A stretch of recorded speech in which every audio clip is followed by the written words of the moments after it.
당초 G7 정상회의에 온라인으로 참석할 예정이었던 젤렌스키 대통령.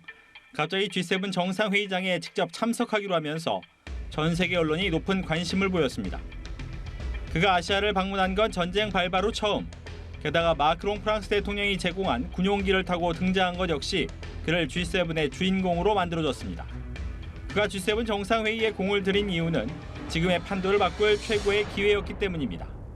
특히 이번 G7 정상회의에는 러시아에 대한 공개 비난이나 제재에 동참을 하지 않고 있던 인도와 브라질, 인도네시아 등의 정상들까지 모두 참석했습니다. 젤렌스키 대통령은 G7을 통해 그들을 직접 만나 설득할 기회를 노렸습니다. 그리고 결과적으로 그 전략은 신의 한 수였습니다. 예고 없이 모습을 드러낸 젤렌스키 대통령, G7 폐막식 날 광폭 외교를 펼쳤습니다. 회담장을 종횡무진으로 누비며 G7과 참관국 정상들을 만나 지지와 지원을 호소했고 실제 지원하겠다는 약속을 잇따라 받아냈습니다. 특히 조 바이든 미국 대통령으로부터 미군 전투기 F-16 제공과 관련한 구체적인 확인을 받은 건 최대 성과였습니다. 바이든 대통령이 서방 국가들의 압박에 결심을 바꾸면서 F-16 지원 가능성은 물론 5천억 원 규모의 새로운 군사 지원 패키지까지 발표했습니다. 이번 G7을 통해 우방국은 물론 여러 중립국들의 지지까지 등에 업은 젤렌스키 대통령. 과연 그는 지금의 전쟁 판도를 바꿀 수 있을까요? 1997년 부산 교도소에서 충격적인 탈옥 사건이 발생했죠. 무기징역을 선고받고 8년째 복역 중이던 신창원이 교도소를 탈출한 방법은 상상을 초월했습니다. 교도소 내 노역 작업 중 얻은 작은 실톱 날로 무려 4개월 동안 하루 20분씩 화장실 쇠창살을 잘라낸 뒤 건물 외벽 환기통을 타고 탈출한 신창원. 그렇게 경찰과 신창원의 긴 술래잡기가 시작됐습니다. 경찰이 신창원을 다시 잡기까지 걸린 시간은 무려 907일. 그가 도망다닌 경로는 총 4만 킬로미터에 달했습니다. 번번이 경찰을 따돌리며 희대의 탈옥수라는 별칭을 얻었습니다. 또 범죄자로는 처음으로 인터넷 팬카페가 개설됐고 부잣집만 턴다는 확인되지 않은 이야기까지 퍼지면서 그를 의적으로 칭하는 사람들까지 생겨났습니다. 1997년 7월 결국 덜미를 잡힌 신창원. 하지만 그가 붙잡힌 사실만큼이나 눈길을 끈 건 검거 당시 입었던 화려한 티셔츠였습니다. 한때 전국적인 인기를 끌며 유행할 정도였습니다. 돌이켜보면 정말 기이한 신창원 신드롬이었습니다. 당시 경찰은 일각의 신창원 옹호 여론을 의식한 듯 수사 결과 발표해서 그가 벌인 범죄들을 구체적으로 나열했습니다. 그는 교활한 범죄자에 지나지 않는다며 탈옥 후 어린이 돌반지를 훔치는 등 90여 건에 달한 강도와 절도 범죄를 저질러 모두 탕진했다고 강조했습니다.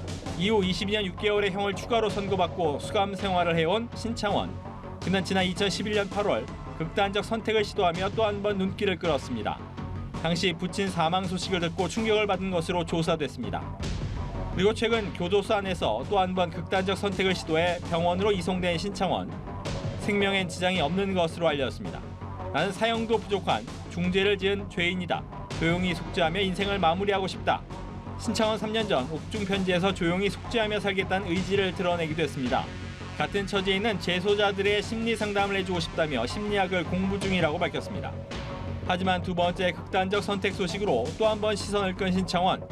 속죄하고 싶다던 그의 마음은 진심이었을까요? 세계 3대 문학상 중 하나로 꼽히는 부커상 인터내셔널 부문 수상의 영예는 타임 쉘터를 쓴 불가리아 작가 게오르기 고스포디노프에게 돌아갔습니다. 최종 후보에 오른 1000명관의 고래에 대해 부커상 심사위원회는 고래는 한국 문학의 모던 클래식, 한국의 변화를 재조명하는 모험극이며 풍자극이라고 평가했습니다. 1000명관 작가는 고래 덕에 재미있는 경험을 했다는 소감을 밝혔습니다.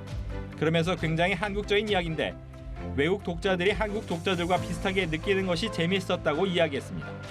고래의 선전으로 실제로 우리 문학계에선 우리 고유의 이야기가 얼마든지 세계 독자들의 마음을 사로잡을 수 있다는 기대감이 높아지고 있습니다. 2004년 출간 이후 스테디셀러로 자리 잡은 1000명관의 고래. 천 작가가 부록의 나이에 펴낸 첫 장편 소설이죠. 고래에는 산골 소녀 근복의 성공과 몰락을 중심으로 국밥집 노파, 근복의 딸 춘희의 기구한 삶이 담겨 있습니다. 1000명관 작가는 고래 출간 1년 전 문학동네 신인상에 당선되며 이름을 알렸고요.